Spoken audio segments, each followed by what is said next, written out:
ચીખલી તાલુકાના ખાંભડા ગામમાં એક દિવસ અગાઉ 73 વર્ષીય વૃદ્ધ ઉપર હુમલો કરનાર દીપડી આખરે પાંજરે પુરાઈ છે। વન વિભાગે ગોઠવેલા પાંજરામાં દીપડી ફસાઈ જતા ગ્રામજનોએ હાશકારો અનુભવ્યો છે।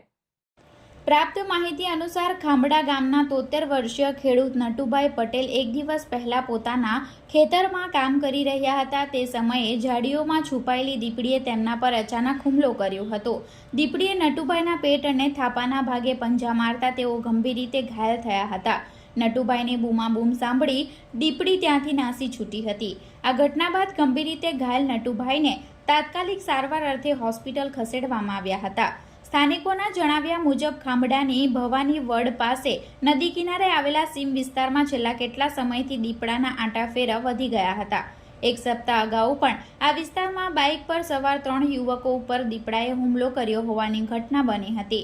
દીપડો સતત પશુઓનું મારણ કરી રહ્યો હતો અને માનવ પરના હુમલા વધતા ખેડૂતો ખેતરમાં જતા પણ ડરી રહ્યા હતા। આ હુમલાની જાણ વન વિભાગને કરાતા ગ્રામજનોમાં રોષ જોવા મળ્યો હતો અને તાત્કાલિક પાંજરું ગોઠવી દીપડાને પકડવાની માંગ કરવામાં આવી હતી। ઘટનાના એક દિવસ બાદ જ દીપડી પાંજરે પુરાતા વિસ્તારમાં ભયનો માહોલ ઓછો થયો છે।